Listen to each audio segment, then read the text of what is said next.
Kalau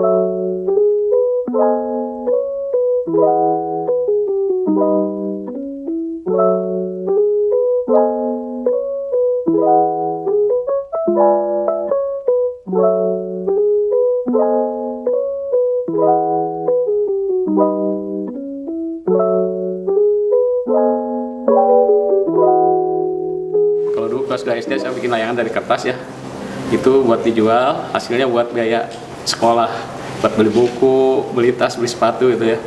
Terus dari situ udah dewasa saya bikin layangan buat lomba. Tapi dulu nggak tertarik sih buat main lomba-lomba layangan hias gitu ya. Tapi lihat orang tua bikin layangan itu, jadi saya keturunan dari orang tua, semua layangan. Jadi dari situ saya mulai mempelajari, akhirnya saya bikin, tapi masih belum fokus ke layangan. Jadi buat sampingan.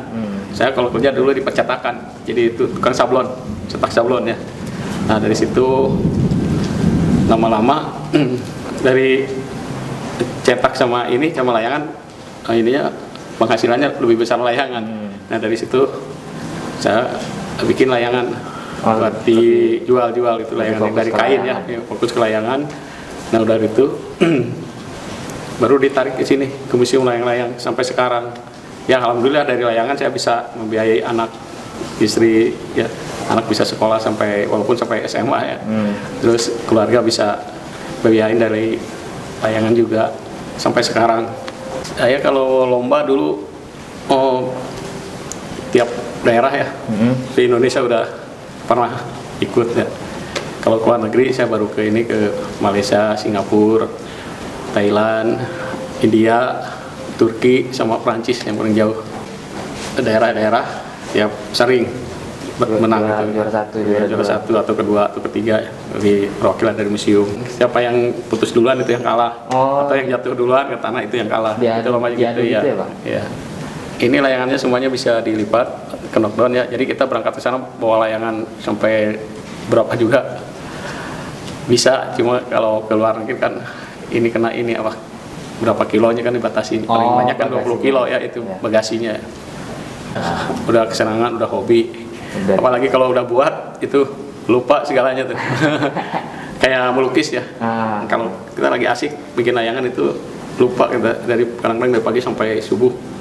Terus aja kecuali ya tinggalin buat sholat sama makan ya. Gitu. Kita terusin lagi bikin. Itu kalau udah senang bikin terus ikutin lomba dapat juara. Nah itu waduh kebanggaannya, bangga banget. Sayang ya kalau harapan saya sih anak-anak sekarang itu harusnya tahu tentang layang-layang ya. Soalnya layang-layang itu permainan peninggalan dari nenek moyang kita ya, udah turun temurun kan. Tapi anak-anak sekarang udah jarang main layang-layang, udah modern kali ya. Jadi kebanyakan main game ya. Tuh itu yang utama tuh main game. Terus yang kedua anak-anaknya kalau lagi main layang-layang misalnya, kalau main di jalan takut kena ini ketabrak motor ya. Kalau main geting takut jatuh, kan yang di loteng ya gitu, rumah tingkat itu biasa takut jatuh. Nah ibunya kan biasanya jangan naik ke main layang-layang. Nah itu sayang itu. Jadi permainan layang-layang ini udah hampir ini sama anak-anak sekarang ya. Kebanyakan yang tua-tua yang main layang-layang ya. Apalagi layang-layang yang itu yang aduan yang di kampung-kampung ada kan. Kalau dulu kan bulan puasa itu banyak yang main yang aduan yang kecil-kecil. Kalau sekarang udah jarang. Nggak tahu zamannya kayaknya udah modern. Permainan apa aja sekarang udah mulai ditinggalkan.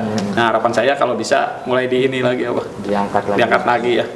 Misalnya itu kalau main layangan itu ada olahraganya, ada seninya ya, ada budayanya kan. Betul. Olahraganya kita kalau ngejar yang putus lari-lari ya. Lari-lari. Seninya ada berantem ya. Itu layangan itu menurut saya waktu kecil gitu kan. Ngejar layang putus itu seninya. Olahraganya lari kan. Ngejar terus seninya itu berantem. Tapi nggak sebentar udah ini lagi baikan lagi kan.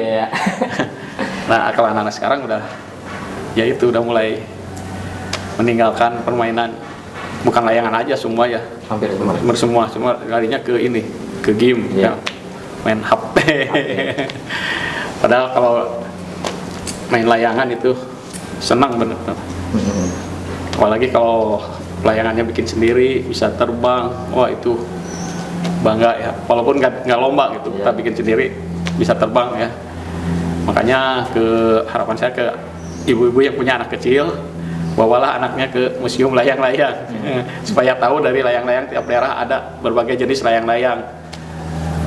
Ada layangan tradisional, ada yang kreasi gimana bentuknya, ada yang tradisional gimana motifnya tiap daerah. Terus ada layangan yang olahraga, gimana layangan olahraga itu gitu ya. Kalau di filmnya ada yang 2 tali itu layangan olahraga namanya stand kite ya. Nah, jadi anak-anak tahu. Terus layangan besarnya gimana, ada layangan terkecil gimana, terus ada layangan yang unik terbuat dari daun. Di museum ini ada, jadi bawalah anak-anaknya ke museum layang-layang. Jadi anak-anaknya bisa tahu, terus anak-anaknya bisa mengenal layang-layang, bisa mengenal sejarah layang-layang, terus pulangnya bisa membawa hasil kreasi dia sendiri. Iya. Nanti anaknya membuat layang-layang sendiri bisa dibawa pulang.